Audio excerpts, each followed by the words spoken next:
from Keith on Blue Sky. It's our opening message. Jim, do you want to kick us off? Yes, Keith says, with Marcus Rashford set to leave Manchester United and with Trent Alexander-Arnold potentially leaving for Madrid in the summer, are we nearing the end of the one-club man? It's a good question. Sorry, I'm allergic to you're allergic to that question. one-club men. Yeah, it's a really good question, isn't it? And I think the answer is probably no, although it's more... It's less likely. Not at the top side. You'd imagine like Ipswich are throwing up here and there. I don't know about that so much. I think they've always been quite rare, right? So that for that reason, there's always this sense that they're a dying breed. Also, footballers have never been treated more like assets, right? Because of the financial rules that have come in. Like True. Conor Gallagher's a good example of this.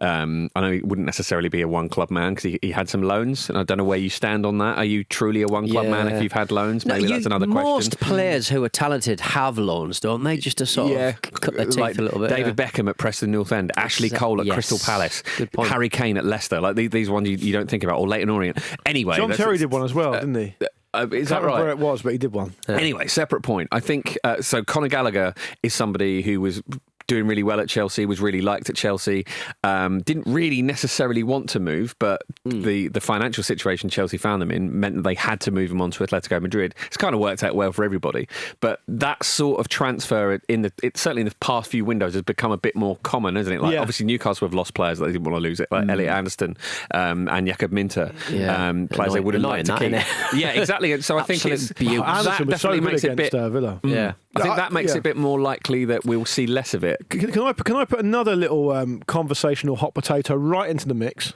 and give you another reason why it's less likely? Is it because most players start at the Man City Academy and go elsewhere? Well, it's partly to do with that.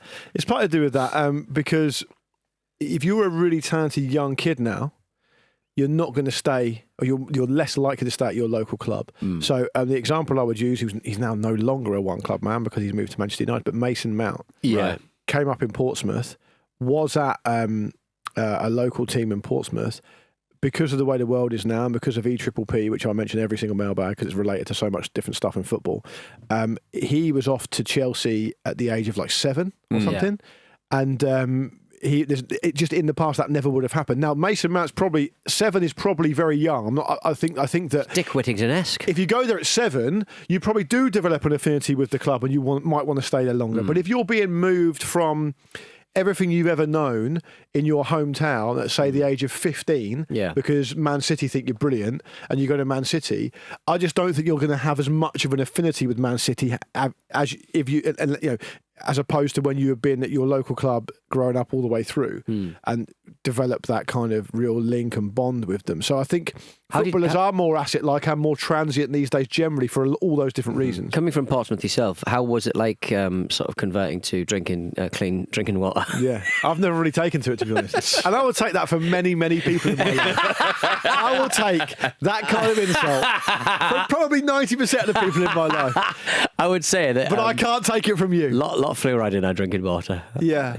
RFK'd have a bloody field day. RFK Jr., if you don't mind. RFK Jr., I'm so sorry. So I think that is disrespectful, not just to me, your colleague and friend, but also to the people of a proud city in Portsmouth. Mason Mount's middle name's Tony, by the way, not Anthony, Tony. That's Tony. interesting. Yeah. That's a nice thought. Joseph Dave Gomez at Liverpool, which I love as well. Is it just Dave? Yeah.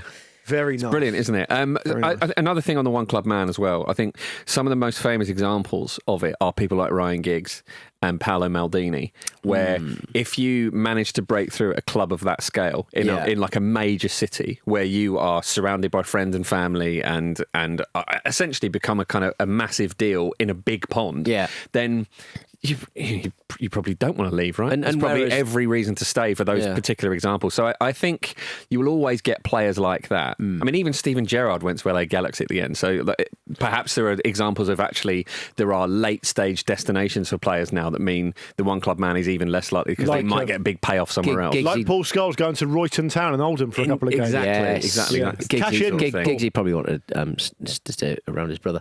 Do you not think that like do don't think that players like that, you have to have this manager who will bring youth players through and will kind of support them? And Alex Ferguson is proper lightning in the bottle. You're not going to get that again. That gives such support and such a holistic approach to management. Well, maybe, but also you've got to be good enough, right? Yeah, to it's start about the with. player, I think, more than the managers. And some players, like Paul Scholes, for example, is famously, just a bit of a homeboy. Yeah, yeah. So he likes being an Oldham, likes having a fairly normal, regular life. Didn't really have a huge desire to go anywhere else. Clearly could have gone to any club in world football at his best because he was amazing. Giggs the same. Didn't want to, but at the same time, that period of time did coincide with Man United being the best they've ever been. So I mean, there's no real proper motivation to go when you're a part of something that's bigger than you and you're getting paid more money than you can ever spend anyway. But like I said, I do think it means it's less likely because, as Jim rightly says, they're much more like assets now. Part of the reason Marcus Rashford will probably leave Man United isn't just because of the fact that he might need a change or he stagnated a bit, but it's partly because the PSR rules now mean that he's so incredibly valuable to them as pure profit to be moved on. Right? It helps them. It helps their balance sheet. Balance sheets weren't so much in play as much, certainly not this level. Back in the day, and I think also if you go back to like the sort of 50s and 60s, you do have players that Jim says who it's almost like a regular job. They hold it down their hometown. That's what they do for a living. But also, a lot of players then and a lot of players now at lower league level have to be itinerant because the financial model for lower league clubs is terrible now. Players who aren't the best players around have to go where their services are needed, right? So they flip around and do other stuff. So. I don't think Marcus Rashford and Trent Alexander-Arnold potentially moving, because neither of them have left yet, means anything bigger necessarily.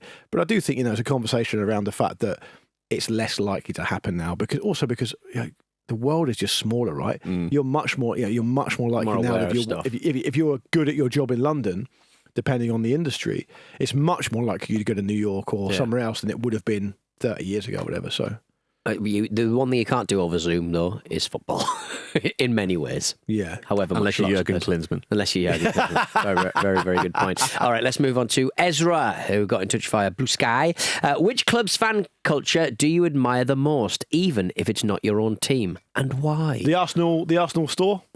Yeah. They sell stuff all the time. The Armoury, yeah. They're good at selling stuff. Armoury. They sent us a couple of jackets recently. Yeah. Don't give them what they want. Don't give them what they want. It's a bad jacket. All right. It's got asbestos in it. It's backfired, isn't it? It's backfired. That's the last we'll hear of them. It's one of those jackets where you go, the more you look at it, the better it gets. Do you know what I mean? I think it's got a lovely sort of pleather on the arms, which you don't normally see with sportswear. I think it might be leather. You reckon? Yeah, I think it might be leather. I think it's doing a bit of North London, vegan, come on. They're not going to be selling leather. I'm being partly churlish here, but what I mean is that Arsenal do have a kind of branding and a culture that it feels to me from the outside looking in, there's something more than just a football team when it's like Arsenal. It's bigger than nostalgia as well. It's bigger than kind of like Newcastle beating Man United 5-0. These kind of, that's all anyone ever talks about is the entertainers of the 90s. But I think with Arsenal, it's so much bigger and But you love Arsenal, don't you? Well, there's a diversity I like the there, clothes. right? Which is a big part of it. And that's been a thing Arsenal have been very proud of for a very, very long time. They've had a lot of black players down the years. They're well supported in the black community, and that is something that not every club has had. And I think Crystal Palace is similar as well, actually. And I really like their culture. I think there's a lot of parallels there. I mean, I like the fan culture thing. I like when people have, this is probably going to sound a little bit kind of controversial, but I like it when people watch football and like their team as part of lots of different things they're interested in. Yeah, I think far too often fan culture can just be, it's me and I support Arsenal and Arsenal is my only culture. And I think that's I'm not particularly choosing Arsenal for any particular reason other than they just already came up, but like that is like a little bit one-eyed for me. I prefer it to be a bit broader. And I like it when football clubs and football fans stand for something beyond just a football club. And that happens a lot in Europe, for example. For example, in Germany, they have a very keen idea of their role, not just as a football club, but a fan base, but within society, the things they'll stand for, the things they won't, the things they'll very keenly and usually successfully protest against because they think they understand the value of football rather than just the price of it. And I get hammered by about 5 or 6 different people online for saying that phrase on every show I do. Which one? The price of everything and the value of nothing. Right, yeah. Because I don't think German fans, whenever I've been to Germany and watched it, the culture and the kind of the theatre of it and the understanding of their place within a wider society, a wider context, is much better, I think. And I think, for example, fans of German clubs are far more likely to show solidarity with fans of other clubs against a common enemy than Premier League fans who tend to be a bit like, haha, your club's going. Yeah, exactly. Yeah, there's a big. I think I wouldn't be surprised if actually Germany was unique in that, and that England is the attitude we see in England is more sort of common in other countries. Yeah, as well. We mainly focus on literally stopping people from starving through food banks, don't we? That's our major thing. But North East, for example, I'm not saying all of them, and I'm not even saying it was a majority, but when Sunderland were going through that period, Sunderland till we die, all that kind of stuff, and it was a really bad time, there were some Newcastle fans who were like glorying in it. Oh yeah, absolutely. And not understanding that actually this could apply to you, everyone. but for one billionaire, this could apply to you. This is the same culture. You're in the same area. Geographically, you're the same. So, especially when those two communities are so close to each other, it's literally a bridge, and you're kind of there. That would never happen in unique, isn't it, Portsmouth, actually? Southampton, because Southampton don't have any culture. So. Oh, it's Titanic. Newcastle Sunderland is pretty unique, isn't it? Because they're two one-club cities who are very near each other. Yeah, which with is Gateshead sort of hanging out as well. Yeah. Hello. And I think actually, Can we have all of your players when they retire, please? Thank you. one of the really interesting thing about one club cities is that the fandom feels like a religion almost. Like when we went to Napoli, that's a great example of that. Now, I really liked it, but it was kind of a bit much at the same time. It was a bit terrifying almost, quite how much people are into it. It's intense. Yeah. It is intense. Yeah. But, I'm just going to ruffle a few feathers. I quite enjoy Celtic. Right. They're quite. They've historically just had some really awesome players, and the supporters just seem to have that kind of lovely I can't sort of believe north you're of going for this. the supporters. Listen, Let him cook. In the main, we'll let him cook, and he'll torch everything. in the main, they just have a good sense of humour about stuff, and I think it's. Apart from all the obvious stuff, I just think most of them Apart from all the most of them obvious deal stuff. with. Examine that statement. Most of them deal. That lad shouting at his son about Nakamura. Press the button. Press the button. All right. All right, what about this from John on Discord? He's the next cab off the rank. Our favourite rank, the Discord. Right, yeah. What a rank it is. You should also sign up to patreon.com/Football Ramble for your access to the Discord. So much on there. I'm always on there. I'll be honest with you. I'm always on there. Leave them alone. I know, I can't. I'm picking on them. I've got nothing else going You're like on. a jailer. I'm not picking on them. I'm just enjoying it. Right. I'm just watching. John on Discord says, following on from last week's discussion about the 2034 World Cup in Saudi Arabia, is there any way that the tournament doesn't go ahead? A massive boycott by players or nations or confederations perhaps, a rival tournament maybe, or something else. I feel the work to not sleepwalk into this obvious disaster has to start soon. I would completely agree with John on that. If there's going to be any sort of thing put in place to try and derail this fiasco, then it does have to start soon. I think in terms of people taking the position of opposing this, Qatar is actually sort of handy because in many ways we've seen that you can complain about things, you can make a lot of noise, and you can point out all of the terrible things that have happened, and the tournament's going to go ahead. The football will be good, and the people who have essentially organised it or defended the organiser will go, see, the football was still good though, wasn't it? Which is exactly what happened. Which is not what it's about, and has never been what the protest But they is actively about. conflate it on purpose, Absolutely. and they succeed. Deliberately. That's the whole reason that they use football for this, because the product we will always watch the product. So I think from that we can determine that the only thing that will work will be a boycott. The only thing that will make a difference is if you can affect what actually happens on the pitch. Now, I think it's going to be very, very difficult to get a lot of confederations and a lot of players, should it come to that, to agree to not partake in a World Cup. Personally, I could sit one out. I love the World Cup as much as anyone does. Football is our livelihoods and our passion. You will you struggle to find people who love it as much as we do. But given the seriousness of this, I would respect England so much if they refuse to take part. There have been a few FAs that have made noises about boycotting it. The Norwegian FA, I think the Danish FA. Were quite vocal as usual, ahead of Qatar. You cast one's eyes to Scandinavia for the sensible stuff, doesn't Absolutely. it? Yeah. So I think actually getting it coordinated and getting enough federations to pull out of it would be really difficult, because also a lot of them might not agree.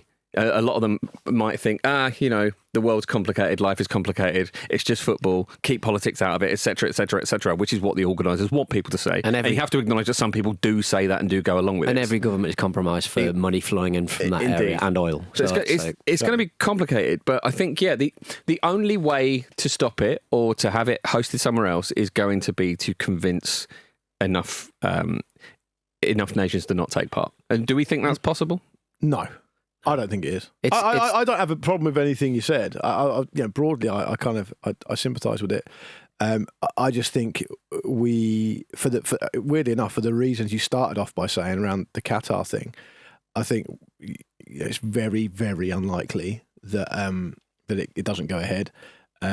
Mostly for the fact that people just don't care enough. Yeah, they don't care enough. It's the success of the domestic product means that whenever international, even just break comes up, we're like, oh, right, okay, fine, go through this. And then we don't think about international tournament until international tournament is here.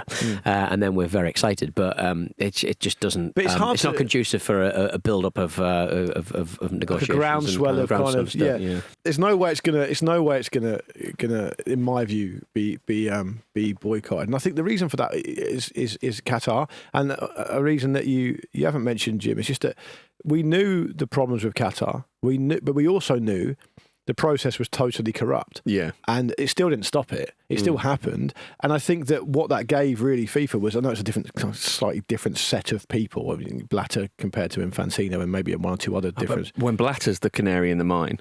Yeah, but what I'm saying is the Qatar thing almost gave them a green light. So the way they behaved with Saudi Arabia was even more egregious. It was basically in plain sight. And the way that Saudi Arabia conduct themselves is, in my view, objectively worse than Qatar, but it's still more of the same thing. And nothing happened before, so nothing's going to happen now. The reason nothing's going to happen now is because it's very easy, not very easy, it's easier for us to say we'll sit this one out. But I think you get on very shaky moral ground where you say to players, top players, everything you've worked for, this is the apotheosis of what you may achieve as a player. You need to miss that. That's why I think it being so far away is potentially a good thing on that front, because you've got a lot of time to convince these players of that. But, I think it'll be very, very difficult to actually do it. Me and Luke were both on Talk of the Terrace on ESPN with the new Match of the Day presenter Kelly Cates back in the day. And we were talking about awarding the World Cup to Qatar. And we were saying the same things that we're literally saying now. No, absolutely. It's tedious, isn't it? And they probably rely on that as well, people getting bored of it. I mean, maybe the country will just reform and stop doing loads of horrible shit all the time.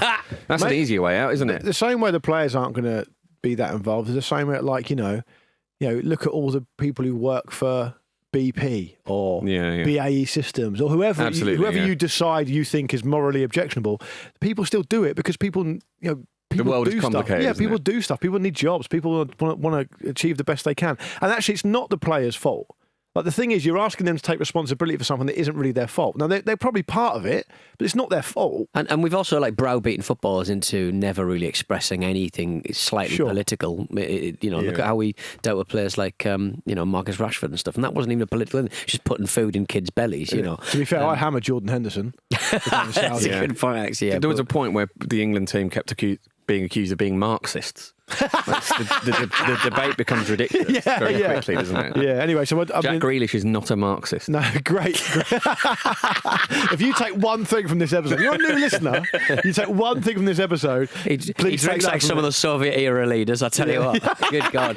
Right, we got one from Reggie on email with the newly revamped FIFA Club World Cup set to start in 2025. If you could bring back one disbanded or defunct football competition, which would it be, and how do you think it would thrive. Today, Cup Winners' Cup, obviously, accepted. Yeah. Although the Cup Winners' Cup just became unmanageable, didn't it?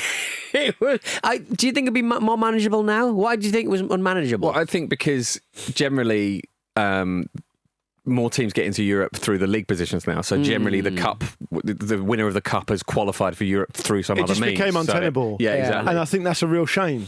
Yeah. I think cup competitions in Europe should mean more cup competitions in Europe. I think there should be another way of getting there. I would definitely bring. I mean, obviously you can't bring anything back because there's no room. Somewhere to do we could now. unify all these ideas. Yeah, I think the Cup Winners' Cup would be great. I would do like a whoever wins the country's like Premier Cup competition, because of course we got a few in this country, but obviously for us it would be the FA Cup.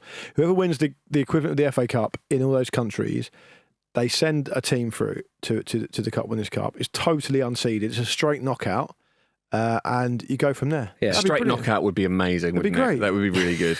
The precursor to the UEFA Cup, which is obviously now the Europa League, is an interesting one as well. It's called the Intercities Fairs Cup. Fairs Cup, yeah, I remember it, yeah. Well, I don't remember it, but I know what it is. Yeah, so Newcastle fans do. Arsenal won it in 1970. Easy. In a two-legged final against Anderlecht, which would have been ridiculous even then, I'm sure. But the entrants were the major football team of each city which held a trade fair. Nice. That's good ludicrous stuff. way to... Big fan of that. To Is that why it's create a called the Fairs competition. Cup then? I didn't know that. Yeah, it must be actually, thinking about the Intercities Fairs Cup. So that makes a lot of sense. So because there could only be one entrant per city, in 1955 to 1958, there was a combined London 11. And because this tournament is so ridiculous that was one competition between 1955 and 1958. It took 3 years to complete for some reason. But I do I like the idea of teams made up of players from one city's club. Yeah. Like Manchester, London and Liverpool would be really, really interesting in that regard. Well, at the moment, it would just be Liverpool, wouldn't it? Yeah, it would. And wouldn't that be funny? Dominic Calvert, wouldn't that be funny? An unused sub. They'd let Daishi manage, surely. Yeah. They'd have to. Glasgow would be interesting to stay on that theme. Yeah. Not according to Pete. No. Peace loving. You've already boys brought and girls. Glasgow together, haven't you, with your Rangers Celtic combined shirt you wore that time? Correct. You've already solved all those problems. For me, it's a Cup Winners' Cup, but I think, really, we should be talking about less football of a higher quality if we're going to make any changes at all. But the problem with that is that you end up losing actual competitions that everyone's got affinity with, is fond of, and has like memories of. So it becomes tricky. I mean, the fact that the Cup Winners' Cup isn't talked about now is because it was abolished like 25 years ago. Like 1999 was when it last was played. I think the last final was at Villa Park, actually. Yeah, I think, did Chelsea win the last one? No, I think it was Sampdoria, I want to say. I could be wrong on that, though. Let me double check. Lazio. It was Lazio. So there's just no room for it, is there? So, but for me, a straight knockout, unseeded Cup Winners' Cup would be fantastic. But instead of on the Fairs thing, instead of you doing European Fairs trophy, people have done World Fairs. Yeah, but Pete, it would be, do you know what it'd be? The equivalent now would be like, it'd be influencers, wouldn't it? It'd be like it'd be like, where are the top 10 influencers from? It would be that kind of shit. Well, the next big one is Riyadh in 2030, isn't it? But look at that big. It's like 2034. Look at that big. 2030. Is it Expo 2030? Oh, the Xbox. Sorry, mate. I thought we were about football. That's my fault. But look at the new football competition that a load of influencers have got on board. A load of footballers and broadcasters to talk about. Right.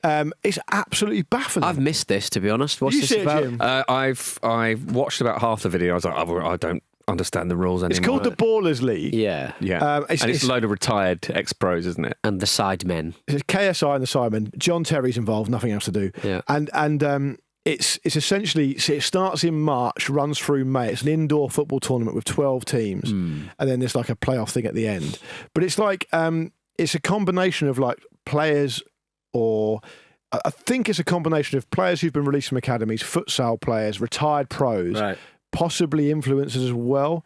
It's all been streamed on YouTube, and the rules are just absolutely insane.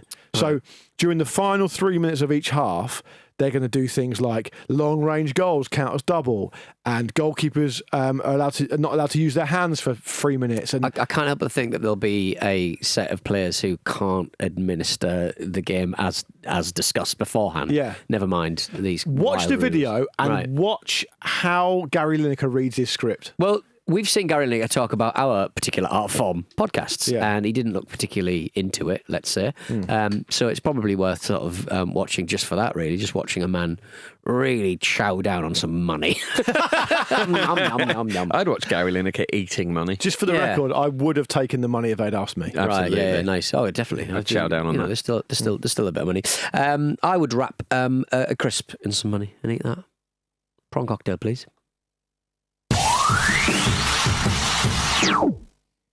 It's time for some more of this. The mailbag. From Dan on Blue Sky, before everyone brings out that graphic of Boxing Day football 100 years ago, what is your favourite festive football memory? For me, it has to be Hartlepool United, any Boxing Day fixture, Wesley nightclub to finish the day. Where'd you go to finish? Everything. The Wesley nightclub. The Wesley nightclub? Wesley nightclub, an old Lutheran church. That's at the bottom of the hill. That's in the Hovis advert, isn't it? Are you saying the Wesley The nightclub? Wesley nightclub, an old They've Lutheran named church. the nightclub Wesley. Well, not anymore. Is that the local area or just a local man? It's massive. It looks like the Parthenon. It's got these massive. No, it doesn't. I guarantee the Wesley nightclub in Hartlepool looks like the But Parthenon. aren't they normally called, like, provincial nightclubs are normally called things like Panacea? Yeah, well, and we have Icon. And you had stuff your like that. 42nd Street Wesley? in your all. Did you have stuff Route like that. 66? We had Route 66. We in had Portsmouth. 42nd Street and we had Fifth Avenue. So there we go. you Yeah, have- look, so this is on the UK Undiscovered Facebook page. Just Yeah. found this on Google. Yeah. I mean, it looks more like the Parthenon than a lot I'm of not going in things. there. it- It looks like the start to a fucking saw yeah, film. Oh yeah, no, absolutely don't go in there looks now. It's haunted. burned down 3 times for reasons. 3 times? Yeah, very flammable buildings in Hartlepool. Yeah. And a lot of prime real So, estate. so your Boxing Day routine would be down the pools. Yeah. Set fire to a nightclub. Then presumably you're going to for some kind of food. Then you go into the Wesley nightclub. It's perfect. I'd actually go home first, to be honest, get my glad rags on. Were there a lot of Beautiful nightclubs in Portsmouth? Yeah. Oh yeah. Your Fifth Avenue was there. That burned down actually. But there's a lot of burning. The nightclub trade is very burny, very flammable. Yeah. And all I'll say is a separate full stop next sentence. Yeah. The big building was owned by, I think, a company that Harry Redknapp was involved in. Is that the one that yeah, looked like yeah, the Acropolis? No. It looks. You'll get it mixed up. It looks like Machu Picchu. We had Route 66, Yeah. which was down. These are all in Southsea, really. We had a really big one on Guildhall Walk. I can't remember what it's called now. I used to go there quite a bit. Europa. That was called Europa. We had a club. Nice, We had a club nice. Europa. That was what the Indie night was. Yeah. Or Freaks and then, night. and as then they used to call if you're really, Ours was called Freak as well. Freak. if you're really looking to push the boat out and you want to jump into a shared cab, Yeah. Southampton, Icon and Diva. Icon. Yeah, indeed. I love the double. So Was the Gun Wharf not there then? With It was that had Tiger, and, yeah, a couple of, yeah. So Romford, a town near where I grew up, had like a ridiculously high concentration of nightclubs. I Yeah. think there might have been some record in the country. There were a couple of doubles. There was Time and Envy, Vivid and Elite.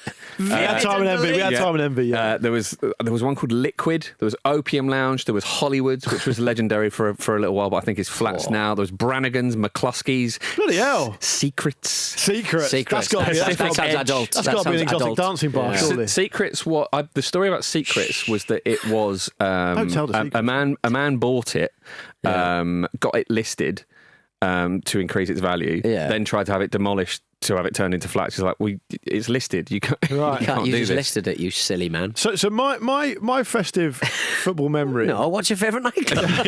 I've already told you. My favourite festive memory is a misremembered memory. Yeah. because They always are, though, aren't they? A little bit. The season that Portsmouth got promoted to the Premier League, it was 2002-2003, right?